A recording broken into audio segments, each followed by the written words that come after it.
What if technology could heal our planet? What if drones, data, and community collaboration could bring mangroves and entire ecosystems back to life? In this episode of The Ripple Effect, we sit down with Jane Glavan, co-founder of Distant Imagery, a company reimagining environmental restoration through accessible climate tech. From planting over 9.5 million mangroves with self-engineered drones to empowering communities across the global south to build and own their own environmental tools, Jane is showing that sustainability doesn't have to be complex. It just has to be collaborative. Together, we explore her journey from the UAE to Kenya, Brazil, and beyond, how she blends engineering with human connection, and why leadership rooted in trust and curiosity can spark global change. This is Slata, and I'm Olivia. We're Villars Fellows, and we will be your host for this episode. Let's dive in. How are you doing today? Yeah, really good. I'm very happy to be here with you guys. Why did you first set up in the UAE? Really, it was one of those moments of it was just meant to be. I was backpacking around the world. It was my last stop before I had to go home. Didn't want to go home. I then honestly lied my way through an interview, got this job, which was really cool. And then met but it was only supposed to be for 1 month. And then I met a gentleman in the elevator and we started chatting and really liked him. And he had just started this initiative called the Abu Dhabi Global Environment Data Initiative. And it was the coolest initiative by far. Like, I was so lucky to be in that. It was like a mix of United Nations Environment Program and the local government, EAD, as well as all these other way above my league, incredible experts and chief scientists, and we could do any research that we wanted to do. So it was really wonderful. And so I stayed with it for about 19 years. During that time, I had met Corey, and the co-founder and husband got married. But eventually, as all good things happen, there's this point where unfortunately it wasn't being funded as well as it was before, and by like 95% less. And so I kept trying, but I had the same scope and the same mission.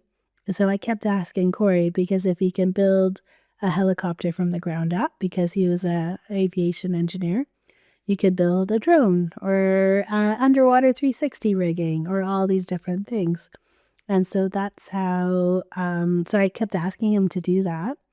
And then it was working really well, and it was really cost efficient and scaling and all these things that we were looking for. We thought, well, this is a great business, so let's start that. And so that's how we started Distant Imagery, and we started in 2019, right before COVID, so that was a joy. And so we really ramped up since 2020. Wow, so it's like still pretty relatively new, Yeah. Distant Imagery, yeah. Yeah. And what are you working on now? So the center of who Distant Imagery is that we build and engineer all our own aerial climate tech for environmental analysis and monitoring and habitat restoration. And so a large part of what we do within our region, because it's really cool, the Middle East is one of the harshest conditions in the world. It has high salinity, high temperatures, really, and variance in it. The water can go from 44 degrees, 45 degrees in the summer to 16, 18 degrees in the winter. So there's that variability, but also is that it's extremes. So when we're building our climate tech, we know that if we can make things work there, we can make it work anywhere, right? So, a large part of what we're doing now is around habitat restoration. So we plant mangroves with our self-engineered drones. We planted 9.5 million so far. We also create AI platforms around species monitoring, looking at the interconnection with the whole wider system, success rates, multispectral imagery, looking at the health of the system before.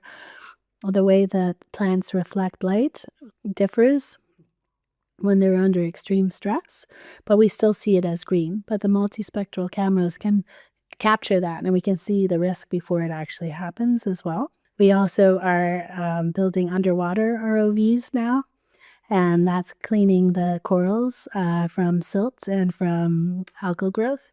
We're looking at underwater robotics to do seagrass monitoring and corals. So really it's like a wide array. Illegal fishing drones, not to do illegal fishing, to monitor illegal fishing. 200 nautical miles, can you imagine? So the drones will go out 4 hours and then fly around and monitor for that and then come back again.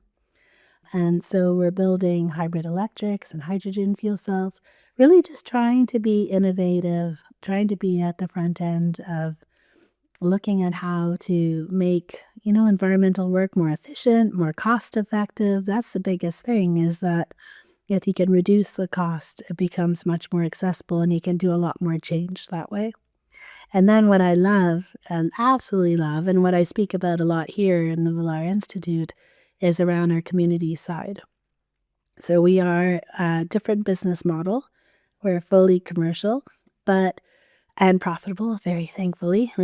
But what we love, what we do, is that we work with communities in the global south.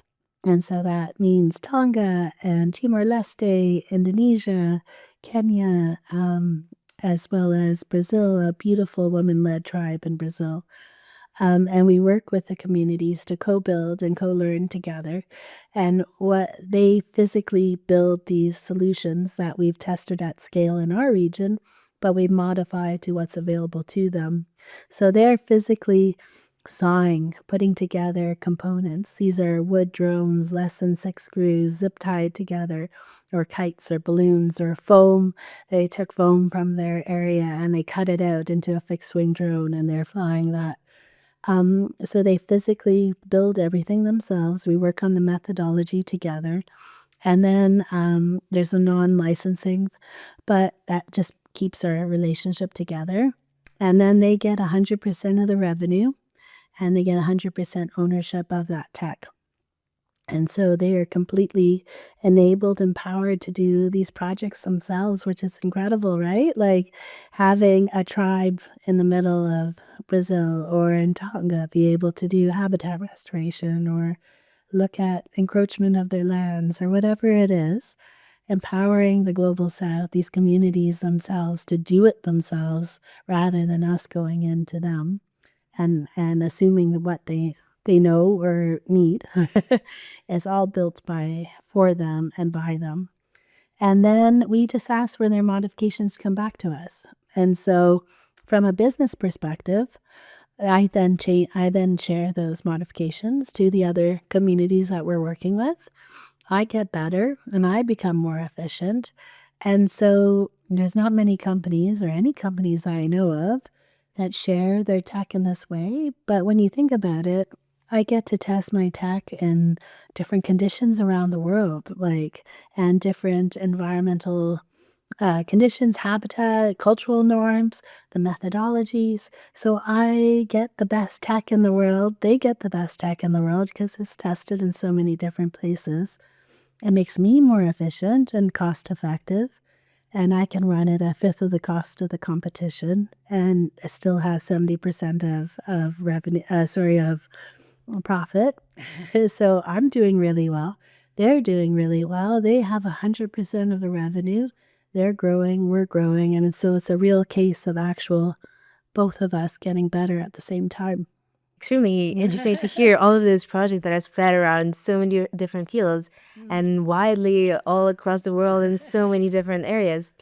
I was wondering, how do you have, in a company perspective, development projects there you're still putting new ones every single time, so many tools to try and new tech development, and managing to have those growing as well as keeping and maintaining the current ones? We're so engineers at heart, right? So you've never completed your design. So we don't have actually any old tech because we keep modifying and readapting and changing and nuancing the tech itself. So every year there's a new planting drone because it's kind of we take the lessons from each year and try to figure out nature and everything like that. So we're always trying to better ourselves. So we work with a really good team as well. That's when you're so diverse in what you're doing, you have to have a team around you that you can really trust and are as passionate as you. So one is really around AI side, and the other guy really loves doing kind of different designs around fixed wings. And so we each have our part. And so that team dynamics allows us to be able to do a lot of different things at the same time. And then the communities themselves are self-running. So it's like it takes about 2 weeks, one trip. All together, we're with them very actively about 6 months, but after that, they're completely self-sufficient. So and then we just work with the next community after that. Wonderful to hear that. And of course, as you mentioned before, having a strong team of people who are working together is really the key. And you've been managing big teams. And I imagine that there was a lot of use of systems leadership in that. Could you develop a bit more about your thoughts on leadership and what do you think is important in that field? Yeah, actually, we're a really tiny team. We're still 10.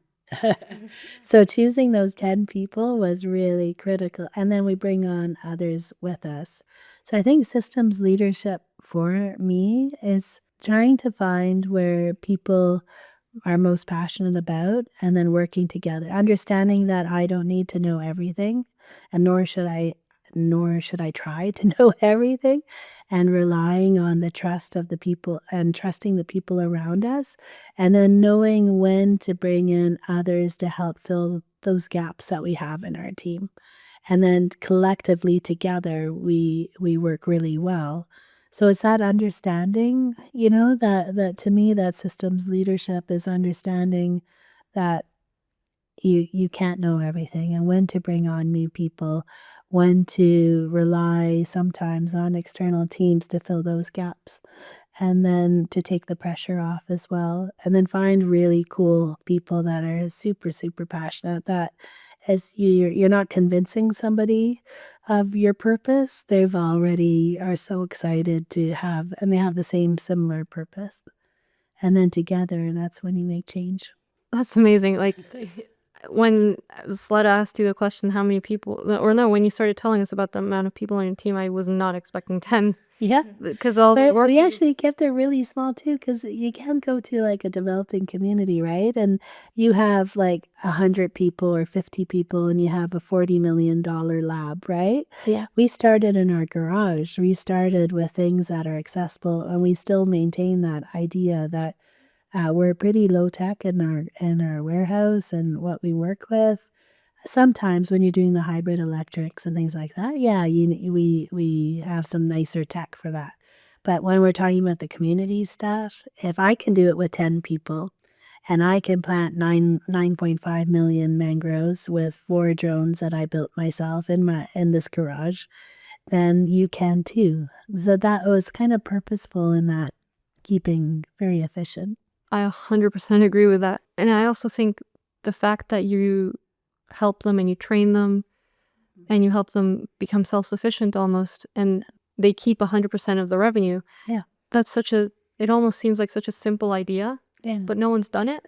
No, I know, and that's why I don't understand why it's so simple. It's just there's dignity and like for me, I don't like using in the word training. Like I co-learn, I truly do co-learn because my whole planting methodology that I use around ecosystem-based methodology comes from Kenya. It comes from the community there.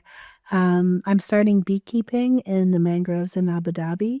Those lessons come from Brazil, from that tribe, the Brori tribe in Brazil. And so it's really us working like and helping and let's build together so that they're amplified and I'm amplified. The things that I keep advocating for always sound so simplistic, and I feel like people are like, yeah, yeah, yeah. But, like people ask, "Hey, how do you make a difference? How do you get people to like, how do you get your communities?" I'm like, "But that's the easiest part because all I do is ask them the question." And nobody seems to do that. I was in a project, we were working this isn't my project, it was with another, entity, and it was only 3 weeks ago in Madagascar, and we were preparing for it. We had assumed they had asked the question, what do you need this for? You know, do you have drone people in Madagascar? Nobody asked the question. And so, we weren't in the meetings before that. We were kind of brought in afterwards. And so we asked that question. And only at the last week before the whole training was supposed to begin, did we find out, because we asked that question. Yeah, they have a thriving RC community in Madagascar. They have really cool drone people that are doing really cool stuff there. They were assuming that it was going to be this very large, like long scale drones for illegal fishing monitoring. It ended up being very, like, within the 50-kilometer mark. So the whole thing, we could have prepared ourselves better, we could have done, but it's the most simple questions that people don't ask over and over. What do you need? What do you need it for? And what experience do you have? And not assuming that countries in different areas of the world have no expertise. They tinker, they fix, so it's understanding that. Do you think that these people come in to these like local communities and they don't ask these questions because they forget to, or they just simply don't care? I don't think it's care, and I don't think they forget. I think it's if you approach a situation where you use, because words are so powerful, right? If I come to you and I say, I'm capacity building you and I'm training you, it automatically sets your frame of mind that you are the superior and you are giving your knowledge to the other person. So it already sets up your intent and your brain waves thinking that you're the savior in that situation. So I think it's not ego. I think it is ego and all these things, but I think it's just the never stopping to really inwardly look and externally look and ask that question. I don't think it's malicious. I think I don't know. It's hard. What do you think? What do you guys think about why this happens? I think it's a good point that you mentioned, and now I think back to when I asked you the previous question, the use of words when you speak to them, like the training. And yeah, you come in and you say that to people, and they see you come in using all these, I don't know, big words, buzzwords, and they're immediately like, oh, okay, I'm gonna sit back Yeah. and listen. So it's almost, yeah, maybe they don't even intend to do that, but Yeah. with the attitude they come to these communities with, it's like almost automatic. And sometimes I feel like there are a lot of places where people don't have the courage, especially the youth, may think that they're not going to be taking that seriously if they show their maybe some, I wouldn't call that weaknesses, but just like some other thinking. And maybe if there's some concept that they didn't learn, maybe that also should be taken as consideration. How come you don't know that? And this could be thought back as part of the education, the systems program, and just the whole concept of it. So I find that connecting that to when companies like yours come into different communities, having some concepts that are very abstract and maybe not that common to everyone, bringing all of that to a more human level and making all of that understandable and relatable, and having this relationship like we are all here to share and learn, bring something to it, especially just to make the community work and everything work just much better, I feel like. Yeah, I hope you guys remember this question kind of later.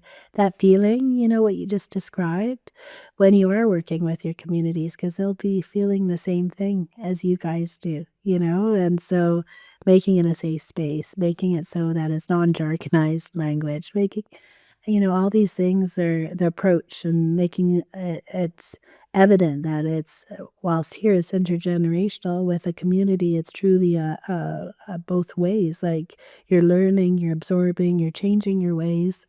I think a lot of times people talk at communities rather than actually listen to them, which is the same as youth, right? It's the same. And that feeling of being disempowered by somebody speaking at you all the time is the same that they feel. So changing that dialogue and changing the approach means a lot, right? And building trust and things like that For me, like I know when I started my whole blue carbon side, I was reading documents and all the scientific, methodologies from the Blue Carbon Working Group and all these things, and I did not understand a heck of it. Like I was looking, going, "What? It must be so hard! Like there's so many transects and this and that and da. And so we bought like the best experts into the field into UAE, and we were like puppy dogs kind of watching, going, okay, you must be super complex because I do not understand what you're saying. And then in the field, in reality, it was like, okay, they sent a guy out about 100 meters as straight as he could kind of go, put down a stick on the other side, and every 20 meters. And then they just wrapped this little tape around, like the regular, like measuring tape around the branch about, breast height, looked up, estimated, it's about 2 meter canopy. And that was it. Like it was so simple when you look at the actual physicality of the science behind some of these things. If you don't jargonize the language, a lot of people make a lot of money by making things complex. And so our job is to make sure that that doesn't happen. Yeah, I think that's a good point. And that last thing you said about people making a lot of money by making things complex, it's almost like they're keeping things to themselves. Yeah. They Because make a lot of money doing that. yeah, Yeah. because by making it so complex, they're like, oh, I'll confuse people, and then no one will be able to do something similar. And also, I really appreciate your big interest in tech and innovation. I'm wondering, how did it all begin for you? Like, was there a particular moment when you understood that, oh yeah, I really enjoy tech and that's what I want to do? It's really funny. I don't. I mean, I love it, but it's not my driver. The community side's my driver. The tech is incredible that it allows me to scale and be efficient and all these things. But the beauty of the tech comes from Corey's side. And so that's again one of those why we're a small team, because I find beauty in the communities and co-learning and doing all these things together. That's my joy. I used to be a dolphin trainer a long time ago out in the Florida Keys, out in this open ocean area. So to me, that's joy, right? And I get to play with dugongs and go out and monitor them with 150 dugongs coming up at different points, breathing is so freaking cool. And being outside in nature, like that's my driver's side. That's where I find the beauty of what we do. And then Corey is the engineering side. So I am a woman in tech, but it's more it's tech for the purpose of nature. So would you consider that tech for you is a tool to reach your goal to build the communities and to advance it like that? Yeah. I find it really cool that you were managing to connect all of that together with your personal interests and efficiency for everyone. Really cool. I'm really impressed by the story you just said. Yeah, it's been a lot of fun. That's where you just got to find the joy in what you guys do, and find the different ways and the different angles that you can get there. Yeah. Also, a lot of youth are just wondering constantly about what is their personal way to make an impact and what is the driver for them who have so many ideas in their minds. Would you give an advice to youth and how to start and how to get going with things that you're driven with? I always feel like life, and when you're working through your career and working through, if you start a business or whatever it is, it has its ups and downs. So it's your heart that gets you out of bed every day rather than your mind, right? So finding that, and that's, I don't know, it's so, and it evolves, right, as well. Like, I think when my heart was being a hip hop dancer when I was 14, I'm nowhere near as advanced as you guys were. Full on hell bent that I was going to be a hip hop dancer on stage or an interior decorator. But I think you just change and evolve and grow, and being open to new opportunities. And always, as I think women, I think the biggest thing I say to young women and other older women is take every opportunity that comes to you, even if it scares you and you're nervous. Fear is good to me, not the scary fear. somebody chasing you down the street fear, but the fear that you're uncomfortable. That means you're growing and changing and you're becoming, something else. So I think especially important for women is like really taking every opportunity. I don't know. What do you think? What brings you joy? Like, what's your like? I know it's gonna change and evolve, but is there something that you guys have that you just kind of light up and smile when you think about it? You have something because you lit up.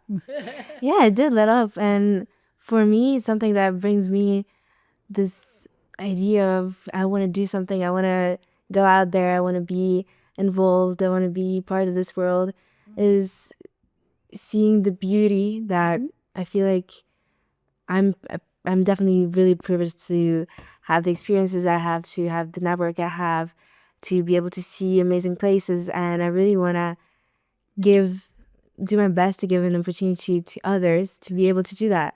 Nice. And also having this sense of I can do something, the fact that why not take the opportunity to make someone else happy? Yeah. Just as simple as that. Yeah. That's what brings me the joy and the power of let's do it. Yeah, and that can take so many different forms. But if you keep that at your core as you move through life, that joy, that spark you have will be beautiful. And you're going to make so much impact for other people around you. And you, what's your spark?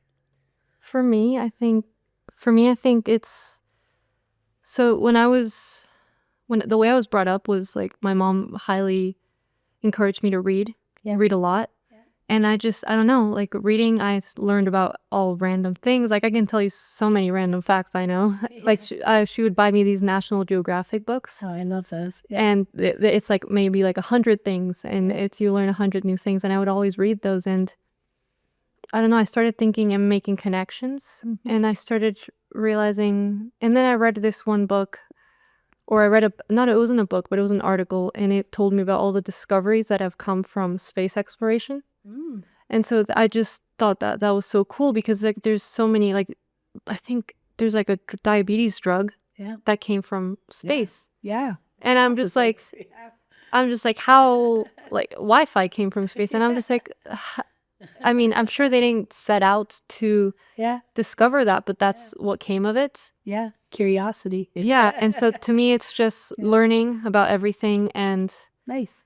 and making connections, and I really value technology and how it's pushed us forward. Like you use drones, and so I think to me, it's finding ways to innovate, and I know it's not the only way. Like, and people feel it holds technology and science on this pedestal, but to me, I really see ways to make things better. And I know it's not the only way, but that's how I want to make an impact. Yeah, tech is just a tool at the end of the day. Yeah.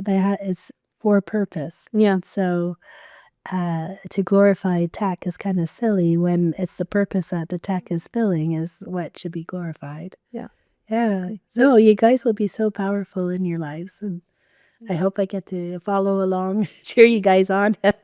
Because it's cool, right? You guys are an incredible part. First year university, both of you, right? No, not yet for me. Yeah. Which one? Not yet for me. Oh, coming. No, it's cool. It's nice to see.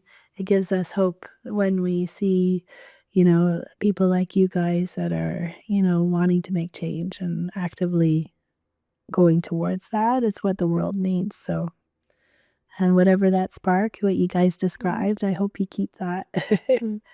Yeah. I think another spark that comes to my mind is the people that I'm surrounded with. Yeah. And the people that you see all around, they're the ones who are teaching you so much and just inspiring you. Yeah. And I was wondering, well, for me personally, people that inspire me are people that I'm close with, but also people that I meet at those events. For example, the symposium, there's so many different stories that were shared. Did you have any mentors or people that impacted you a lot in your journey, just the whole pathway? And so many, every phase of my career, absolutely, and who I am. Yeah.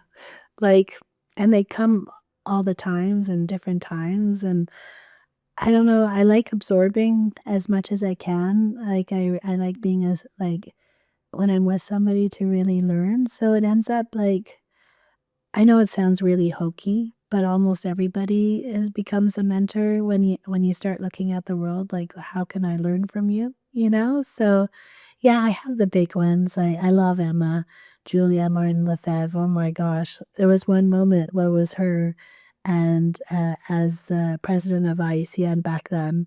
And then it was Her Excellency Razan, who was our leader. And then it was Barbara Ryan, who was the head of Geo. And there was another lady, I can't remember the other lady, but there was four of them upstairs on stage. I had never seen four powerful women leaders on stage, and they were joking and they had that swagger, that you only see from men. And that was, I think, one of the most like, wow, that's cool. And it stuck with me and resonated with me ever since then. Honestly, and then just listening to the communities, like the what I've learned from them, and I don't know, I'm very lucky that I get to, like, you interact with so many when I come here, Patrick and everyone, right? Like, there's some freaking cool people. I swore, but there's some really cool people everywhere in these kind of communities. It's about finding them and finding your network to me also, like finding other entrepreneurs that I get to learn from. When I started my business, we were never thinking about getting investment and things like that. So I learned so much of so many mentors in that space as well. And learning, I like the last time I was at the summit, between Patrick and another gentleman, I completely changed the way I saw how I was getting the investment. So I'm learning constantly as well. But it's finding that network to commiserate with, I think, is equally as important as to celebrate with as well. So, when you've had the bad days, especially as an entrepreneur, and you can talk to others that get it, that's so important as well as the celebrating together on the good days and learning from everybody around us. Mentor to me is anyone that I can learn from. I think that's I think an interesting way to look at it, because I think most people, at least, or the way we're told, is that we have to find like one mentor, like someone to guide us Yeah. through like our academic journey, our career journey. But I think it's also a nice way that you look at it, how you learn a little bit from everyone Yeah. and they help you at specific points in your life. Yeah. Yeah. It'd be kind of sad only having one because then you lose out on everybody else. Yeah. Yeah, but I think it's because people preach this like continuity. Yeah. So it's like, oh, you have to find this one person and then they'll guide you because they'll have seen you throughout your whole like path. Yeah. But no. Yeah. Yeah, because things change. It's very dynamic. Yeah. Yeah. Even in your own life and friendships and everything, who you are as people, who you are now, I think you attract the kind of people that are needed at this point. And then as your needs and your interests and who you are as people and your drivers and everything else, other important people come into your lives at different times. Like, so it keeps growing and evolving. So really happy that you joined us today. And unfortunately, this podcast is coming to an end. And we always have this one question that we ask at the end of the episode. This question, you answered it in middle of the occasions already. So unfortunately, I'm going to have to ask you that again. Sure. But our key question is, what makes you happy? So much. It's the everyday. Like, look behind you guys. Like, we're sitting in front of the most beautiful spots. Nature, finding purpose.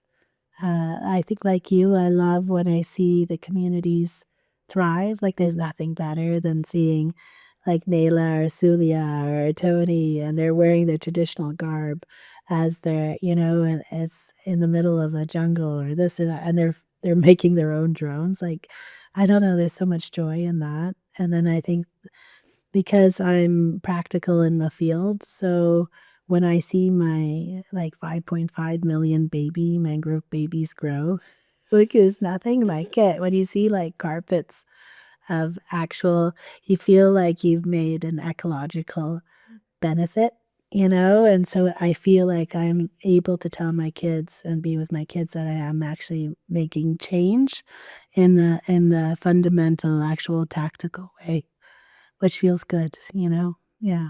That brings me happiness. Yeah. I think it's beautiful. This is one way to describe it. Yeah, but thank you, Jane, so much for joining us. Thank It you, was, ladies. I Yeah. think we learned a lot, and your journey is so unique, Yeah. and all the stories you Thank told. you. Yeah, thank I'm you. truly looking forward to seeing you guys evolve in your career as well. Thank you. We appreciate that. A big thank you to our guest and all of you for listening. That was The Ripple Effect with Jane Glavan. A reminder that innovation and impact grows strongest when technology meets community. If you enjoyed this episode, share your thoughts with us, subscribe to the podcast, and discover more inspiring content on valarsreview.org. This was The Ripple Effect. Thank you for listening, and see you next time.